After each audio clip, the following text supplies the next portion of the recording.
groups, so I guess I'm going to lead off this press conference. I'll start just by saying when I got here and when Senator Paul got here in 2011, we were $14.8 trillion in debt. We're spending about $3.6 trillion a year. Revenue is about $2.3 trillion. That obviously shows a $1.3 trillion deficit. Right now, today, currently, we're about $31.5 trillion in debt. We've doubled that over the course. Now, I don't think we're to blame, but it happened while we were here, and we didn't like it at all. The day after the November election, I wrote a column in the Wall Street Journal, published it, and what it was is just trying to lay out, if we got the majority here, how we could return function and fiscal sanity to Congress. Now, obviously, we didn't get the majority, so we're not in charge of this, but the House does have a Republican majority, and I was very pleased to see in the whole speaker battle there, and I know it looked a little messy, but I think they accomplished some very good things, because I think hopefully what they did get Speaker McCarthy to agree to is restoring function. And what do I mean by that? We're talking about passing a budget, hopefully one that is as conservative as possible, close to balance as possible. If we can't balance it, well, we're going to have to increase the debt ceiling. But if we do that, we need to use the debt ceiling for the way it was intended to be used. You attach to it fiscal controls. I laid out 4 possibilities. These are just suggestions. Preventing Government Shutdown Act, the REINS Act, the Full Faith and Credit Act, and one that's near and dear to my heart, one of the first pieces of legislation I introduced, reducing the size of the federal government through Attrition Act. You don't have to fire anybody, just quit hiring them, okay? But anyway, that kind of like that, and then also just talk about, but then bring up, use that budget process to bring up individual appropriation bills. Now, why is that important? First of all, you understand the dysfunction of passing these massive omnibus spending bills 2, 3, 4 months into a fiscal year, thousands of pages, nobody reads them, and it just gets passed. Individual appropriation bills, they'll still be massive, but we'll be able to focus on the particular department. We'll be able to do greater oversight. Because part of the problem we have is we just never look at the numbers. And I've got the chart over here. I thought it was interesting when we were going through that debate prior to the omnibus vote. I was asking reporters, I was asking my colleagues, do you know how much we spent last year in the federal government? And quite honestly, nobody knew. But it wasn't their fault. Nobody knew because we never even talked about it. And I think when I told people $6.3 trillion, a lot of people were shocked. I think most people were shocked. And they should be shocked. Because if you take a look in 2019, prior to the pandemic, we spent $4.4 trillion. That was in all federal government spending was $4.4 trillion. Had the pandemic not occurred, had we not busted the budget with, unfortunately, an awful lot of wasteful spending reacting to it, and just grown that $4.4 trillion by the rate of inflation and population, last year we would have spent $5.1 trillion. Why do I point that out? Because we're so tantalizing, or we would have been so tantalizingly close to balancing the budget, because last year we got $4.9 trillion worth of revenue. So we need to understand these numbers. We as a Congress need to be looking at these accounts, at these departments. We need to fully understand how the federal government is spending the taxpayers' hard-earned money, and we're not doing it right now. So I think there are a number of us that are talking to our House colleagues, meeting with them. I think the main purpose of this press conference, from my standpoint, is to offer support. That they're in the driver's seat. They can pass these bills. They can make this happen. Now, what happens to what they pass in the Senate? Well, that's the next step. But initially, we want to convey to our House colleagues that we respect what they've done. They've got a big task ahead of them. We want to do everything we can to support their efforts, but also encourage them, because the crucial aspect to what they need to do is they have to pass these things with Republican votes. Now, there's a number of us who have never voted for increasing the debt ceiling. Now, I would vote for an increase in debt ceiling if we attach to it certain fiscal controls. And we as senators who have taken that position in the past, we need to, again, provide that support for our colleagues in the House, fiscal conservatives, that also will take votes they've never taken in the past. But if we want to have the best result, they're going to have to take those types of votes this year. So again, we're trying to be supportive here. We'll be talking, we'll be meeting with them. And with that, I'd like to turn it over to my colleague, Senator Cruz. Over the past 2 decades, Congress has been bankrupting our nation. Go back to the year 2000. Our national debt was $5 trillion. That sounds like a wildly different world than where we are today, because it was a wildly different world. Think about that for a moment. 42 presidents over the course of more than 2 centuries had built up a total debt of $5 trillion. Then a Republican came into office, George W. Bush. And over the next 8 years, under a Republican president, our national debt went from $5 trillion to $10 trillion. We doubled the national debt in just 8 years. Then a Democrat came into office, Barack Obama. And over the next 8 years, the national debt doubled yet again, going from $10 trillion to $20 trillion. Now pause and reflect on that. 42 presidents over 2 centuries built $5 trillion in debt. 2 presidents, 1 Republican and 1 Democrat, over just 16 years quadrupled our national debt. And now over the last 6 years, again with a Republican president and a Democrat president, we've seen national debt grow from $20 trillion to $31.5 trillion. This is unsustainable. The American people at home, if you're fed up with inflation, if you're fed up with the cost of food skyrocketing, with the cost of electricity, of rent, of lumber, of mortgages, of gasoline, of cars, of everything you buy, it's because politicians in Washington cannot stop spending money that we don't have. Now, we are at a moment in time because the American people elected a Republican majority in the House where we have an opportunity to stop the madness. And I believe it is incumbent on that Republican majority and on Republicans in the Senate to use every lever point we have to stop the out-of-control spending that is driving inflation, that is punishing hardworking Americans across this country. As everyone here is writing, the debt ceiling is coming up. And the debt ceiling historically has proven the most effective lever point to force meaningful concessions. Now let me dispense with a canard. Nobody standing here wants to default on the debt. Let me be absolutely clear and unequivocal. The United States of America should never, ever, ever default on its debt. And whether or not the debt ceiling is raised immediately, the United States will not default on its debt. Why? Because revenue that comes in each month exceeds the interest payments that are owed. There is more than sufficient revenue coming in to ensure we never default on the debt. And every one of us supports legislation.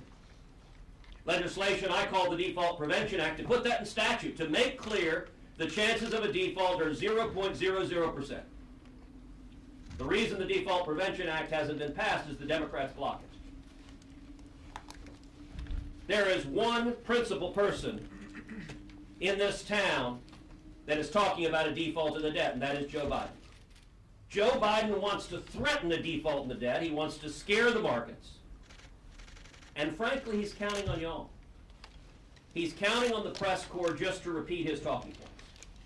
He's counting on the press corps just to say, those crazy Republicans want to default on the debt. That is false. And if you write that in your stories, you are simply repeating partisan talking points from the White House. Historically, the debt ceiling has proven incredibly effective. In 2011, by standing strong on the debt ceiling, the Republican majority in the House forced passage of the Budget Control Act, the most significant constraint in federal spending in modern times. When I arrived here in 2013, Republican leadership was crowing about the great fiscal responsibility they saw because of the Budget Control Act.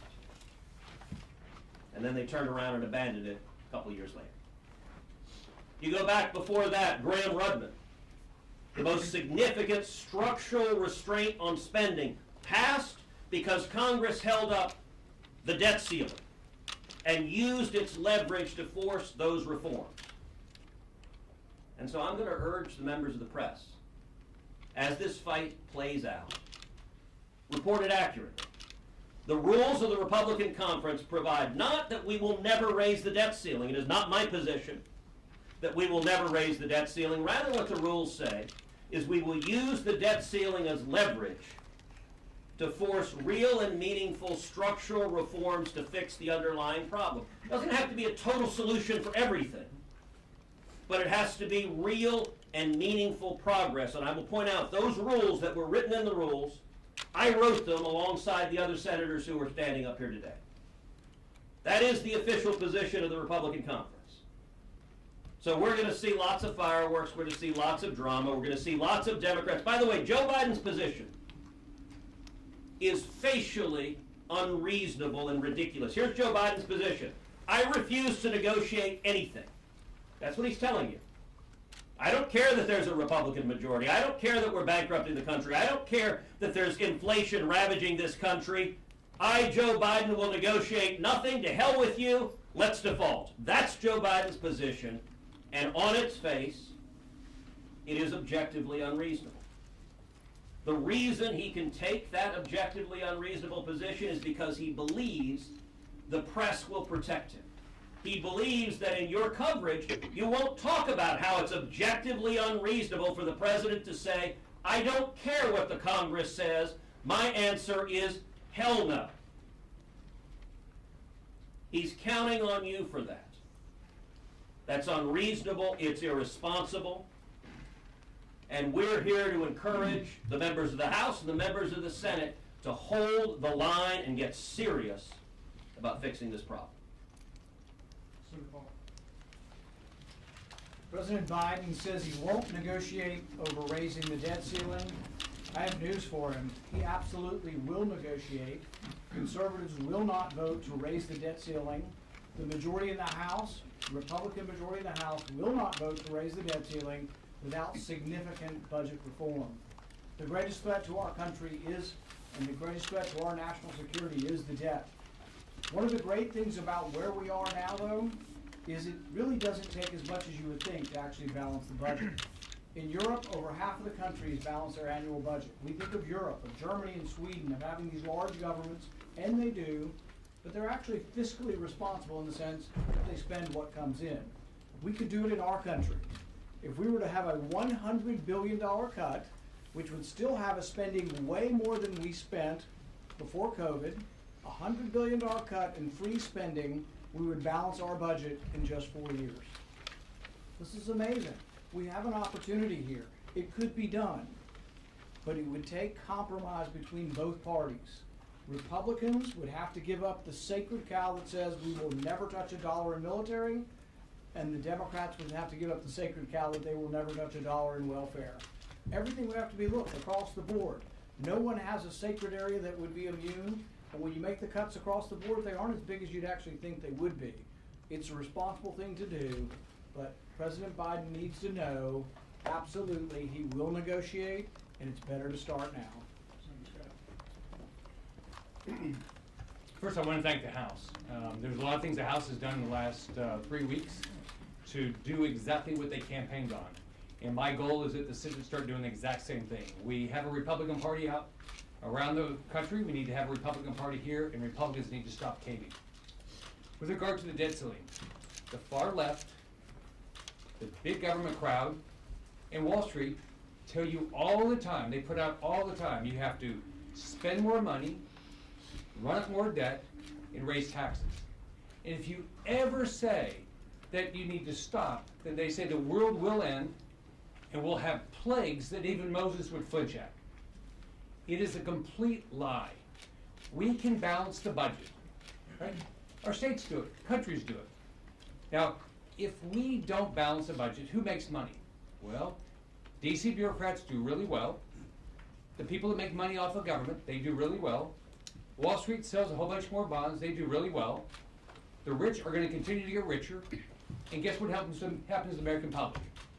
Their mortgage rates go up, their credit card interest rates go up, eggs cost more, meat costs more, and the average American is paying for all this. Now, I did this. I did this when I was governor. I walked in with a $4 billion budget deficit, and the same thing happened. If you don't spend more money, borrow more money, Florida had borrowed in net additional $1 billion a year for 20 straight years, and they were going into default on their debt.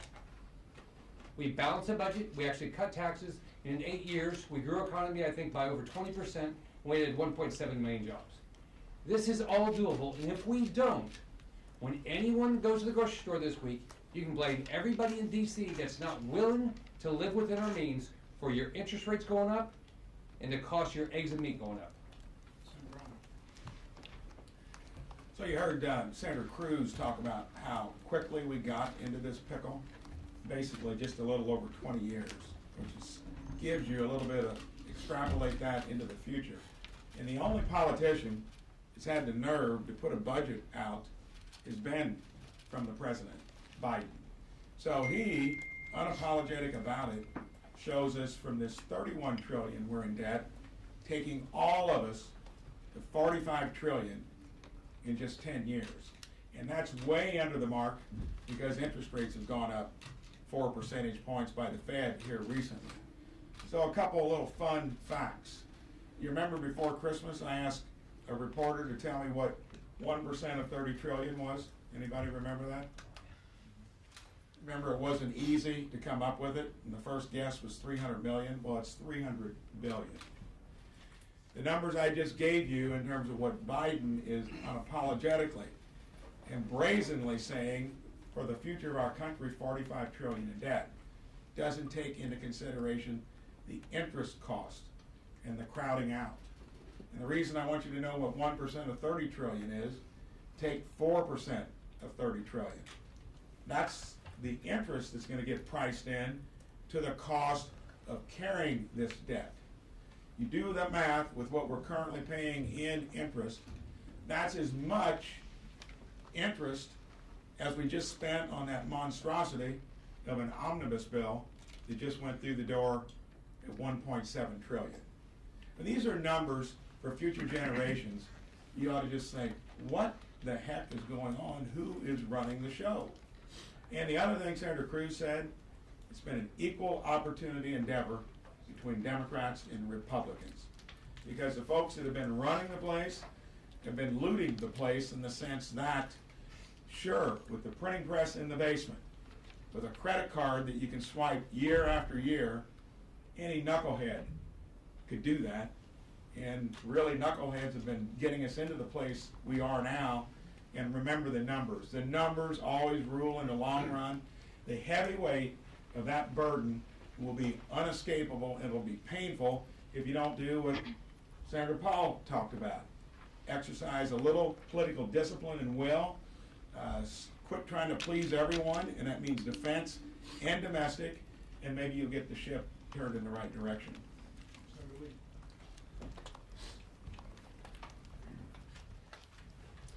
Bipartisanship is very common in some areas and less common in others. Tragically, increasing the debt ceiling has been a bipartisan venture. And it's happened in a way that sort of pits us together as Americans, not as Democrats against Republicans, so much as Washington, D.C. and Wall Street against everyone else. America's poor and middle class have been ravaged by this pattern and practice of abuse. One that enriches a small handful of elites at the cost of everyone else. I keep thinking about how prices have increased over the last couple of years. Just in the last couple of years, the average Utah family's monthly living expenses have gone up $1,000 a month every single month. That's a recurring expense. That is the direct, foreseeable, and in fact foreseen and avoidable result of Congress pushing the button over and over and over again to effectively print more money. You see, that's what happens when you just print more money, as you effectively do, when you spend trillions of dollars a year more than you have, and you increase the debt ceiling, authorizing the issuance of new U.S. debt instrument. That creates more money moving through circulation, which means every dollar that someone has to buy bread, eggs, milk, or to pay for housing, transportation, or whatever it is, it buys less. Most people don't see their incomes rising. If they're rising at all, they don't see them rising commensurate with inflation, and not even close. And so as a result, poor and middle class Americans are being ravaged. It really is tragic that this has happened with such bipartisan cooperation, or I would say collusion. The reason is, if either party, if sufficient members of either party had at any point stepped in and said, enough, let's not do this, things might have been different. And it's a lot easier to stop additional harm from happening than to undo previous harm. So this has gone on far too long. It's disappointing to us that a lot of members of our own party have been unwilling to do the difficult things. We are hoping and expecting this time it may be different. We understand that there are a lot of realities that we have to face, but one of those realities is this: the overall number is simply too big. We're going to devastate not only the poor and middle class of this country even further if we don't stop this, but we're also simultaneously going to impair the federal government's ability to fund everything from Social Security and Medicare to defense and everything in between if we don't change course. It's one of the reasons why, as a conference in the last year or two, the Senate Republican Conference adopted a policy statement, and that policy statement is echoed in a letter that I've authored and that's been joined so far by a couple dozen of my colleagues. We're still collecting signatures. A letter addressed to President Biden in which we echo our conference position, in which we explain what it is that we're going to do. The conference position itself says that it's our policy that, quote, any increase in the debt ceiling must be accompanied by cuts in federal spending of an equal or greater amount as the debt ceiling increase, or meaningful structural reform in spending. And so, look, it's got to be different. It has to be, because the consequences of staying on the same course are too devastating for us to contemplate, certainly too devastating for us to accept. Any questions? Sure. Senator Johnson, I understand and what Senator Cruz said earlier about the leverage point that you have here, but when we're talking about debt ceiling and we talk about spending, they are two different pieces of legislation functionally. So how would you go about this? What would make you feel comfortable in voting for raising for the debt ceiling? Are you talking about the next spending package? Are you talking about cuts to an existing spending package? And just functionally, what would that legislative package look like that you would feel comfortable Again, supporting? they're already enacting special measures, and that will go on for months, potentially. Again, we're looking for the conservatives in the House, Republicans, to lead in this effort. And we're going to hopefully influence what they're asking for in exchange for an increase in the debt ceiling as they're putting together their budget. I mean, it's all wrapped up together. You have the budget. If the budget's not balanced, you're going to have to increase the debt ceiling. You're going to have to, you're going to have to increase it anyway because of what has been agreed to in the past. But we can't really predict exactly when those votes are going to come. But we're just before you here today saying that in order for us and hopefully our Republican colleagues to agree to increase the debt ceiling, whether it's once or twice, we need to attach to it fiscal controls or other spending cuts. Exactly what those are, we're not willing to lay out here today. We're going to be doing that in consultation with the House. I mean, that would be a big part of it though, right? What you're willing to cut? Like, at what point would you, I mean, Senator Paul, you alluded to it, that you've got to touch things like the Pentagon, you've got to touch entitlement programs probably. At what point will Republicans definitively say, these are the programs that we think should be cut and how much they should be cut by? Again, we can't really say that. Again, I'm personally more concerned about the structural changes right now. I mean, the Preventing Government Shutdown Act, the REINS Act, full faith and credit.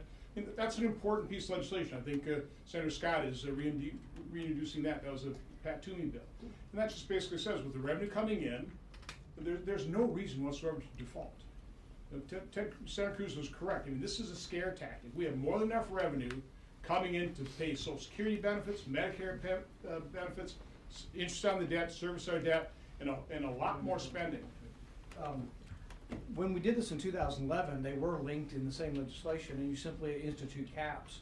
So if you put caps on numbers, then it's determined by the different committees where exactly they will cut. And then it takes time to get up to each individual things. There's no reason why raising the debt ceiling can't have spending caps or limitations on spending in the same bill. I'm gonna say one thing too on that. So recently, did you hear the news where the Pentagon did an audit of its assets? It probably didn't even hit the radar. So they've got $3.5 trillion in assets between equipment and materiel. And they did an audit and can find only 39% of them. Imagine that, of what you own in a household or a business. So the point in terms of how it works is you get the structure in place, you talk about caps, and yes, it's gonna have to come from both ends of the ledger in terms of how you do it. I always say in running a business, which I did for 37 years, a couple others that did it for a long time as a career, you're gonna, say you had to just cut 1%, like the penny plan. Most people aren't gonna know if they got 99 or 100 of something. You act like it's the end of the world. It's easy to do. Back when businesses went through the downturn in 08 and 09, they were having to make much larger cuts than that to survive. If they didn't, they had competition and all the other things that they had to contend with. Here, the money is given to us. And it's not that complicated if you've got the political will to do it. And then it's gonna have to come from all the places that are busting the budget across the spectrum. So if you look at business, the best way to balance your budget is grow your revenues. So I'm a business guy. What I always try to do is dramatically grow my revenues, and then it was easy to balance your budget and make a profit. I did the exact same thing when I was governor of Florida. We grew our revenues. We grew our revenues by reducing taxes. We did reduce taxes and fees 100 times. We got rid of 20% of the regulations. We stopped being a pain in the butt to every citizen, every business. The federal government is a pain in the butt to all of us. They want to tell every one of us how to lead our lives. They want to tell every business how to lead their lives, and all you do is end up with a sluggish economy. If we don't grow this economy, we will never get out of this problem. We can't cut ourselves to success. You have to grow your economy, which grows your revenues. And your revenues grow exponentially if you can grow your economy. But there's not even a thought process up here to how to grow the economy. One of the biggest things that we're hearing from Democrats is that Republicans want to cut Social Security and Medicare. Is that something you support? Do you support cutting that? That's a total lie. We've been hearing, campaigning, I heard that through 3 campaigns. I've never said that at all.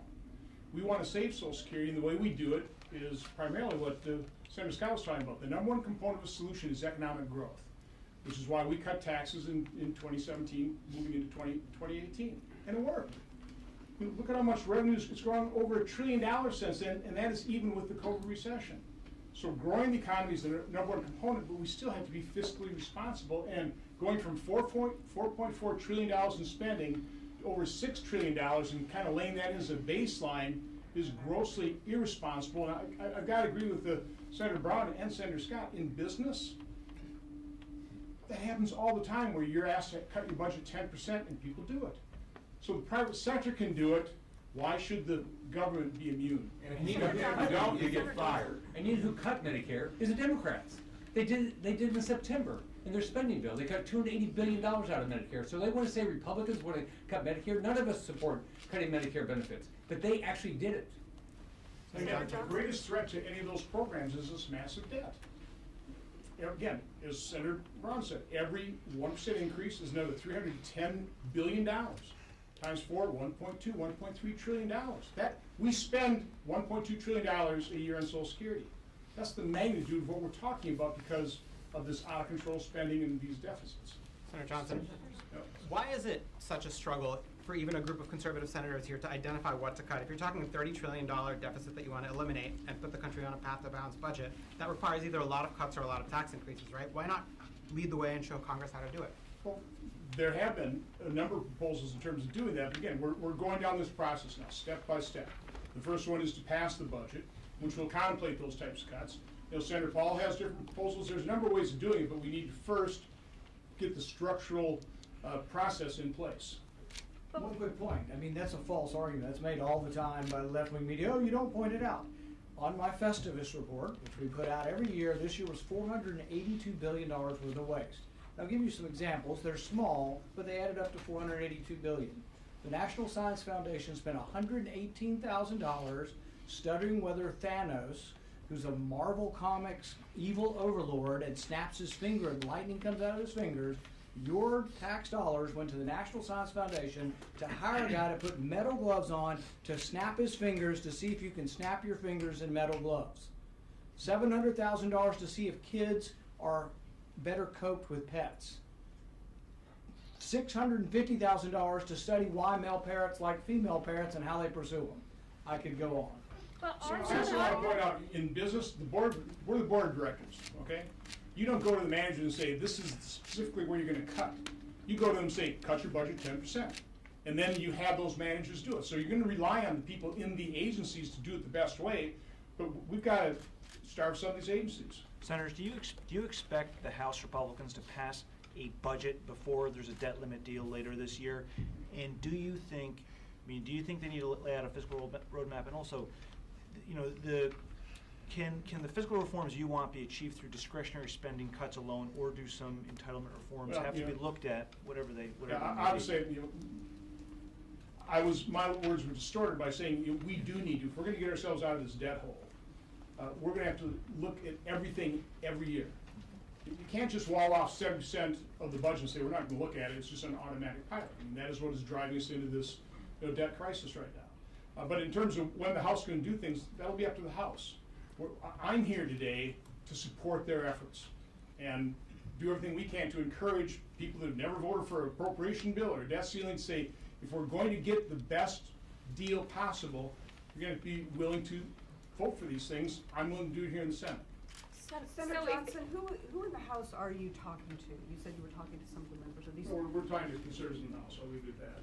But are these some of the folks that got concessions from McCarthy during the balloting for the speakership? Can you give us some idea? The conservatives in the House. We all have So if- relationships in our Yeah. states too. We're talking to all those.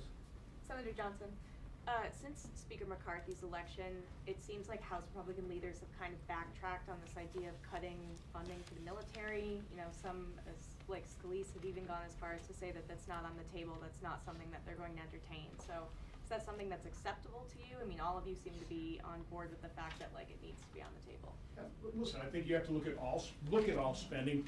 I'm making the point, it's a step-by-step process. First of all, you have to understand how much we're spending. People don't even understand that basic. That's what I was pointing out. I was asking that question prior to the omnibus vote. Now, how much we spend annually? Nobody knew. So you have to familiarize yourself with the numbers. We're the board of the directors, and so many of the members of the board have no idea what we spend. They just vote for these omnibus spending bills without ever reading it. That's complete dysfunction. That has to change. Go to Julie Wait. for spectrum and then one more. Speaking of the numbers, because someone asked about raising revenues, I put through a privilege motion, and Rand's done it often, a balanced budget over 10 years in my case. And the biggest data set that we collected was that over 50 years, regardless of the tax rate, our revenues stay about 18 to 18.5% of the GDP. Check it out. When you have a high rate, you're gonna generate a lower economic activity. If you got a lower rate, it was just proven, I almost had the CBO admitting that pre-COVID, the tax cuts that were done in 2017 were paying for themselves, plus we had an economic growth of 2.5 to 3%. So the whole idea that you can raise revenues to do it, that's not gonna work. 50 years of data show that those hang in that narrow range. So that means that you're gonna have to do it growing the economy, which was mentioned earlier, that's one easier way to do it, and then holding your expenditures into that historical band of revenues that we raise, proven over 50 years. Senator Johnson, I have one on a different topic. As Vice Chair of the Senate Ukraine Caucus, what's your reaction to the administration's plans to send battle tanks to Ukraine? We just came from a secure briefing on that. The question I had is, how are they gonna change the dynamics on the field? So I certainly want to support the people of Ukraine, but at some point in time, we're gonna start recognizing what the reality of the ground is. Thank you.